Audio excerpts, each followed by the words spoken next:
Hi everyone.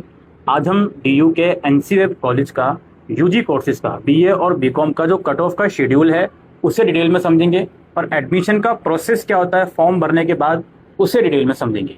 आइए समझते हैं। सबसे पहले रजिस्ट्रेशन फॉर्म ऑलरेडी चल रहे हैं जिसकी लास्ट डेट 24 जुलाई है।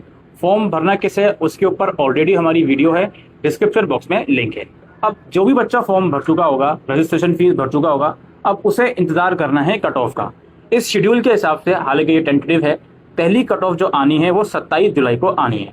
अब 27 जुलाई को होगा क्या, आपके एनसीवेब और डीयू की वेबसाइट पर दो कट ऑफ आएंगी, बीए प्रोग्राम की अलग और बीकॉम प्रोग्राम की अलग। जिस भी कोर्स के लिए आप अप्लाई करना चाहते हो उसकी कट ऑफ आप देखोगे, उसमें लिखा रहेगा किस कॉलेज की, किस कैटेगरी की, किस सब्जेक्ट कॉम्बिनेशन की कितनी कट ऑफ गई है। जैसे फॉर एग्जाम्पल हंसराज कॉलेज है, हंसराज कॉलेज की बीए प्रोग्राम के history plus political science combination की कट ऑफ गई है 84। तो जो भी ऐसे बच्चे होंगे जिनका बेस्ट फॉर 84 या उससे ज़्यादा होगा वो फर्स्ट कट ऑफ में हंसराज कॉलेज में अप्लाई करने के लिए एलिजिबल होंगे। और जिसकी जितनी जितनी कट ऑफ आएगी उस हिसाब से बच्चे अगर एलिजिबल होंगे वो अप्लाई करेंगे उस रिस्पेक्टिव कॉलेज। अगर आप एक से ज़्यादा कॉलेज में एलिजिबल हो रहे हो कट ऑफ के हिसाब से तो आपकी मर्जी, आप किसी भी कॉलेज में अप्लाई करें। अप्लाई आप ऑनलाइन पोर्टल से ही करोगे, जिस पोर्टल से आपने रजिस्ट्रेशन फॉर्म भरा है।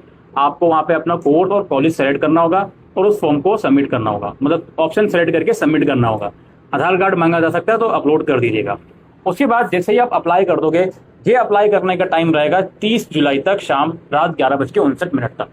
जैसे ही आप अप्लाई कर दोगे तो आपके डॉक्यूमेंट जो है हंसराज कॉलेज के पास वेरिफिकेशन के लिए चले जाएंगे। वो वेरिफिकेशन होगा 31 जुलाई शाम 5 बजे तक। इस वेरिफिकेशन के दौरान अगर कोई गड़बड़ी आपके डॉक्यूमेंट में पाई जाती है तो कॉलेज में ask you to reupload और री सबमिट द डॉक्यूमेंट। वो मेल वगैरह के थ्रू या किसी भी थ्रू मांग सकते हैं। जब वो डॉक्यूमेंट आप अपलोड कर दोगे या जब वो डॉक्यूमेंट वेरीफाई हो जाएंगे उसके बाद उसी पोर्टल में आपको फीस पेमेंट करनी होगी अपने एनसीवेब की, जो कि टाइम रहेगा 1 अगस्त शाम 5 बजे तक। इस तरीके से पहली कट ऑफ का जो प्रोसेस है वो चलेगा। अब जो बच्चा पहली कट ऑफ में किसी भी कॉलेज में एलिजिबल नहीं है, कट ऑफ मैच नहीं कर रहा है, वो सीधा सेकंड राउंड में आएगा। ये देखा कि सेकंड राउंड में कट ऑफ अगर गिरी है तो मैं किस किस कॉलेज में एलिजिबल हूँ और उस हिसाब से अप्लाई करूँ। अब यहाँ पे सेकंड कट ऑफ का भी शेड्यूल मेंशन है। सेकंड कट ऑफ आएगी 3 अगस्त को। उसका पूरा प्रोसेस चलेगा आप लोगों का 8 अगस्त तक। अब बहुत ध्यान से कुछ बातें मेरी समझ लीजिए। सेकंड कट ऑफ में जैसे मान लीजिए फर्स्ट कट ऑफ आई, फर्स्ट कट ऑफ में मैं 5 कॉलेजेस में एलिजिबल था और मान लीजिए टोटल 20 कॉलेज हैं, 5 में एलिजिबल था, 15 में एलिजिबल नहीं था।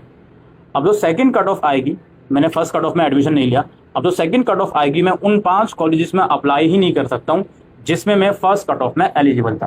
क्यों? आपका एडमिशन रिजेक्ट हो जाएगा। आप पहले एलिजिबल थे, आपने पहले अप्लाई क्यों नहीं करा। ये रूल है, जो रूल है वो मैं आपको बता रहा हूँ। अब जो बचे हुए 15 कॉलेज हैं जिसमें मैं फर्स्ट राउंड में एलिजिबल नहीं था क्योंकि मेरी कट ऑफ कम थी उन कॉलेज से, तो अगर उन 15 कॉलेजेस में किसी की कट ऑफ मेरे परसेंटेज से मैच हुई या कम हुई तो मैं उस पर्टिकुलर कॉलेज में सेकेंड राउंड में अप्लाई कर सकता हूँ। फिर वही सेम प्रोसेस चलेगा, अप्लाई करोगे आप, वेरिफिकेशन होगा, फिर फीस पेमेंट करोगे, फिर आपका एडमिशन कन्फर्म हो जाएगा। ठीक है। आप एनसीवेब में किसी कट ऑफ में एडमिशन लेते हो उसके बाद कॉलेज अपना चेंज नहीं कर सकते आप, ये प्रावधान एनसीवेब के अंदर नहीं है। फिर इसी तरीके से थर्ड राउंड का एडमिशन चलेगा 10 अगस्त से लेकर 14 अगस्त तक। थर्ड राउंड में आप उन कोर्स या कॉलेज में अप्लाई नहीं कर सकते जिसमें आप फर्स्ट या सेकेंड राउंड में एलिजिबल थे। ठीक है जी। थर्ड राउंड में केवल उन्हीं कॉलेज या कोर्स में अप्लाई कर सकते हो जिसमें आप पहली बार थर्ड राउंड में एलिजिबल हो रहे हो। जिन कोर्स या कॉलेज की कट ऑफ गिर गई है और पहली बार आप उन कोर्स और कॉलेज में एलिजिबल हो रहे हो तो ही आप थर्ड राउंड में 10 अगस्त को अप्लाई कर सकते हो। ये सारा प्रोसेस चलेगा।